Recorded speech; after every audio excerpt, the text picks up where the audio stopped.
but it's looking really good on you. Oh, thank you so much. I am a huge follower, fan, or whatever you may call. I'm all of that. Virtual hugs. Sure. I mean, better to be safe than sorry. So what you're doing is good. I'd like to start by congratulating you for Silence as well as Murder Mary Jaan. I mean, both Thank you. hectic, real, good projects on the OTT. So my first question to you is, for someone who has ruled the digital space even before it was cool. So, do you feel there's a different sort of pressure with these projects to live up to that expectation that mark you have set up with the audience? Not really, because in the digital space, people know me more as me, which is Barkha. Yeah. They know Barkha very well. But when I act, they know me as my characters. Like say something like in House Arrest, it was Pinky through and the characters there. So I think they're two very, very different worlds, which do obviously coincide sometimes when like the show or the film is releasing. That's the time it coincides. But till then, they're two very different worlds, two very different job profiles. And somehow with, the universe has been kind to me and I've been able to experience the best of both worlds. So there is no pressure as such, no, because they're just two very, very different things. Okay, got it. So in Murder Mary Jaan, you are portraying the role of a con woman, right? Yes. So, how did it feel to get into the headspace of that character? Very interesting that you brought this up, because getting into the headspace of Sonal was one of the most challenging things I felt while preparing for this character. Because when the producers had approached me for this character, I was very, very drawn to Sonal when they told me, because growing up and, all these years, we've always watched some great pieces of content where it is the men who are con artists and they're brilliant. And, they so glamorously show how they pulled this stunt off and that job off and looted this person. And I was always very fascinated, when things like Oceans and all, come on, we've grown up watching that and we were just like, wow. And then here I got a chance to be Sonal and like to be a Luteri Dulhan and do all of that. So it was very interesting. But as a person, I'm someone who's very, very straightforward. And a con artist is anything but straightforward. So I think just being able to get into the mental space of a con woman, how she would react to certain situations, and more importantly, how she would not react to certain situations. But still, you need to show some kind of a reaction on your face, which is very, very subtle. So I think just trying to nail that and trying to put a finger on that was difficult. And obviously, as you very, very correctly said, entering Sonal's headspace, because Sonal's headspace is so cluttered, that woman is crazy. So like just being able to clutter my own head, to have Sonal's head cluttered, was an experience. Like there were exercises where I try to, do like hold 5 thoughts or 6 thoughts simultaneously together in my head. Okay. Just getting into that mind space, I think was, I'm sorry. Yeah. Just getting into that mind space and head space was a challenge, but it was a learning process and it was a lot of fun. True. That's nice. So in real life, did you ever had to, manipulate someone or, something like a con woman would do? In real life, did you ever had that situation where you had to get your job done, so you had to trick somebody that way? No. Okay. No, not really. In fact, I'm someone who's very, very straightforward, and like what's on my head is on my mouth. And that, in fact, has gotten me into trouble a lot of times. But no, actually, I've never had to this thing. I've actually been very, very straightforward and upfront and got into trouble for it. So, yeah. So, Barkha, I'm in love with what you do on screen, as I said earlier. And, you are known for playing characters which are relatable to the youth. And you have been part of good content-driven shows, I must say. And somewhere you have that idea, what works and clicks with the audience, with the millennial or the Generation Z that we say. So are you a lot clear in your head about saying no to a lot of things or rejecting scripts or projects that way? This is not going to work out. Absolutely. I am a very, very picky and choosy actor. Only because there is a certain kind of, I feel, as an actor, you have a very big responsibility, because certain times you're playing characters that might be true to a lot of other people. You know, they might relate to it, and you should be able to do justice to play those characters. And you know, that also lies very, very heavily on your interest level and how comfortable you are, you know, doing those kind of scenes and doing those kind of characters. So yes, I am very you know, selective when I am picking shows and when I am picking roles. And I think it is something that I need. Like, it is not something that I would change, because I definitely believe in quality over quantity. Not saying that the things that I don't sign up or are like substandard or something. I just feel maybe those shows are, I would like to use that time to do something that is a little more challenging, a little more out there, you know, because again, as an actor, I like showing my diversity. I believe that I have a lot to offer, and I like showing that. Like any other actor, we all love opportunities to show our talent.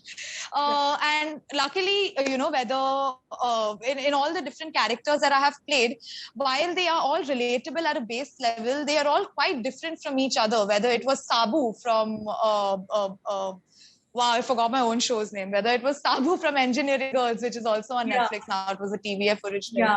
Or whether it's Sanya, or as we were discussing, Pinky or Pooja. So all of them have been very different from each other. And that's what I try doing, you know, just picking roles which are strong, which are grounded, which are layered, and which are different from each other. So, you know, you have explored every possible medium of entertainment. So, you know, throughout the years, what has been your biggest takeaway? My biggest takeaway, very honestly, is that you have to keep changing. You know, because the entertainment industry itself is so dynamic. It's always evolving. You have to keep up with the times. Like 5 years ago, no one knew what web series was. No one cared about web series. They were like, ये क्या है sex दिखाना है तो web पे डाल दिया. Like, you know, like this was the main this thing among a lot of my co-actors as well. Like, these are from the days I was doing television and I wanted to shift into the web space, and like all of them were like, "Tu pagal hai, why are you doing this? Why are you shifting from television to web?" And I was like, I don't know, I just have a feeling about this. And it was my gut feeling. It was my gut feeling. Like, I grew with the web space, and it was just a gut feeling. And I was like, you know what, this is going to be something. So I think my biggest takeaway has just been keeping up with the times, because if you are not going to keep up with the times, if you snooze, you lose. So so, you know, how do you deal with fame? You know, because there have been times tasting success at a very young age could be quite overwhelming and tricky too. So, you know, how do you look at that? I think I don't look at it that way, that I am famous or that people know me or anything, because of my background as a creator as well, wherein I started my social media handles from literally zero with absolutely nothing. And, you know, thankfully, with the blessings of the universe, managed to make something of it, managed to build a platform where I have a voice and I can reach out to a lot of people at one time. I think because I come from that space where I have worked for every single thing I got. So I don't look at it in that way ki, ha, main famous hu, main star hu. I don't look at it in that way at all. In fact, I'm sorry? नहीं मैं तो बोल रही हूँ like आप तो हो famous. I mean, you are everywhere, all over the internet. Be it memes, be it those short videos, it's like everywhere. No, exactly. But I don't look at it that way. I think I just look at it as more and more opportunities. And I also feel that, I mean, what I have been able to put out there is just a tip of the iceberg. There is so much more I have to offer, and there's so much more I want to offer as an actor, as a creator, that to have that mindset ki हाँ, I'm famous, वो बहुत दूर है, वो बहुत दूर है अभी. Like, it's not even in my line of vision just now. So as an artist, how do you take care of your mental health? You know, given at a time where depression and anxiety has been so prevalent, especially for creative people, you know. So, you know, what is your take on it? How do you cope up? I actually have started meditating. I always did try and like just give myself a few minutes, but since I think around 2 years now, I have been practicing different meditative practices, where I'm just sitting with myself and I give myself that time. And now, thankfully, I can do it daily, but it did take some time to be able to practice this daily. And I think that is so underrated, you know, just giving yourself as little as 20 minutes, even if you give yourself 20 minutes in a day and just sit with yourself and like focus, like not let your thoughts, not let your mind run, just see how you are feeling. That is what meditation is, to be present in the constant, in the current moment, to be present now. Just that, doing that and practicing that has actually helped me be very, very mentally grounded, be very, very emotionally strong. I'm able to deal with my emotions better. And I keep creating as well. I think, as you said, creative people require a lot of creative outlets. So I think when I stop creating is when I will start feeling bogged down. But just keep yourself engaged, in activities and hobbies and creating stuff. Like, even though I was not able to travel, for example, I started putting out a lot of 1-minute travel videos from my previous travels, from the footage I already had, because I know people are out, like to a grocery wala down.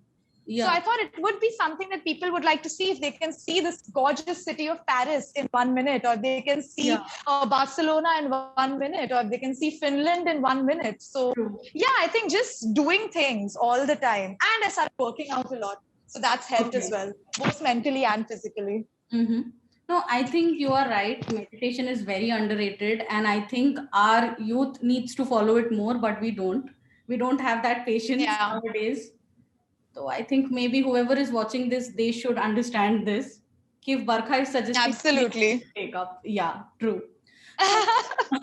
So after mental health, I want to know, what about relationships? You know, you have done so many couple videos, and then that web show with Ayush, please find attached. I mean, I envy that show so much, because that is the sort of relationship we all want to have. But you know, this generation is so, I don't know, it's very distorted, I would say. We don't know what love is, where to find love. So, you know, what is your take on relationships, especially for this generation? I think we are all, what you said is actually very true, because we are all so in our head at all times that we're not able to be in the current moment and enjoy what is happening, because relationships are all about being current and being present with that person, with your partner, and, you know, having conversations and being able to do things. But now, because we are so spoiled for choice with the amount of things we can do, but only on our phones, like, you know, like there is no more concept of like just going out for long walks in a park, or, you know, going sailing somewhere, or like doing whatever, just doing things off the phone or the internet, playing games, something as simple as playing badminton, or going for a dinner date without your phone. So I think just I think for our generation, the biggest challenge in maintaining a happy and healthy relationship is being able to look at our partner beyond the internet. That's very, like, let's see if we still feel that for our partner if we are not chatting with that person on WhatsApp, or like liking photos on Instagram, or like sending memes on YouTube and all of that. I think, that's the biggest challenge we face, about just being present. True, very true. So do you feel web is heading towards the right direction? Absolutely. I mean, there is never a right or a wrong direction. Like, it is going as it is. And I think the way people who are involved in it react to it and change with it is what determines whether the direction is good or bad. The direction is going to go as it is. Like, obviously, because a lot of people are sitting at home, working from home, the travel times have been cut down. There's so much more option available. The audience as consumption of content have become so much more smart. They want more value-driven content. So yes, there has been an increase, especially in web content. OTT platforms are like skyrocketing now. And I think, I mean, like for someone like me, hell yeah. I mean, it's a great space to be in. There's no better time. So, last year there was a sudden rise of influencers and creators and, all sorts of creative personalities. I think especially due to the lockdown pandemic, people have gotten into that internet space and have shown out their talent. But, you are someone who began to venture into that space even before people could have even thought of. So, how do you look at this trend now? No, I mean, more the merrier, obviously. And a career choice, to be very honest. And as you said, like some time ago, it was just like no one knew of it. And like some of us who did it, there were very few of us who were actually creating content, putting ourselves out there. And people are like, so what do? You make videos for a living? And it was it was a very difficult situation to be in then, which obviously is very different now. So if I have to say anything about it, I think just seeing the sheer increase in the number of people who believe in this as being able to have a voice and put yourself out there, that it is a very, very plausible work opportunity. So I think that's a good sign. Mm-hmm. So as you said too, you started out at a time, you chose a very not so explored creative space. It must have been scary too. Absolutely. So, what were the obstacles and challenges you faced? And, how did you manage to stay consistent, patient to reach here today? Firstly, I have a very, very long way to go. So reach here today, I don't think I'm anywhere today as such. No, you are someone we look up to you, right? And, you are at a space where people like us want to follow you, want to know you, how you deal with things. पहले तो video create करना ये सब तो cool भी नहीं था कि ये क्या कर रहे हैं इंटरनेट कर रहे हैं. So what were the challenges? Exactly. I think the challenge was consistency, which is also something that's most important in, carving a niche and making a name for yourself in the social media, which is anyway such a cluttered space. So the main challenge I faced was to be able to create, to set a system where I can create content every single day. So over the past, say take for example, my Instagram, over the past 4 years, I have put up a post almost every single day, with the exception of the last month, because people are really suffering. Yeah, people are really suffering, and we are trying to utilize our social media handles to help people for COVID relief measures and all of that. But apart from this, over the past few years, I made sure that I was putting up some content every single day, whether I'm shooting a show, whether I'm not shooting a show, whether I've had a bad day, whether I'm sick, whether I'm traveling, whatever, come what may. I think just being able to be consistent was something that was very, very difficult to get that discipline to be able to do it, the motivation to be able to do it, because you don't see results immediately. It takes years to see results, but you just need to believe in it and keep doing it every single day anyway, being ready to accept the fact that it can all go to the dogs and none of it can help you in any way. But just having that belief and still being consistent is what was most difficult, to be very honest. But thankfully, I always had acting with me. I always was acting different shows on the side. So that was a saving grace for me. One more thing I wanted to know, is there anything you'd like to say to your younger self who was facing the camera for the first time while shooting something or that sort? No one's ever asked me this before. What would I tell my younger self? Keep doing what you're doing, girl. Hard work never goes to waste. That's what I tell myself. Keep fighting for and working for what you think you deserve, and you will somehow, someday, somewhere get it. Mm-hmm. True. Such a delight to move into Hotstar and things like that, and maybe do those OTT shows as well. So you are so promising, and we love to see you. We would love to see you more on screen. Thank you so much. You're really kind. Thank you so much. So take care and please stay safe. You too. Bye. Absolutely. Take care. Bye. Bye.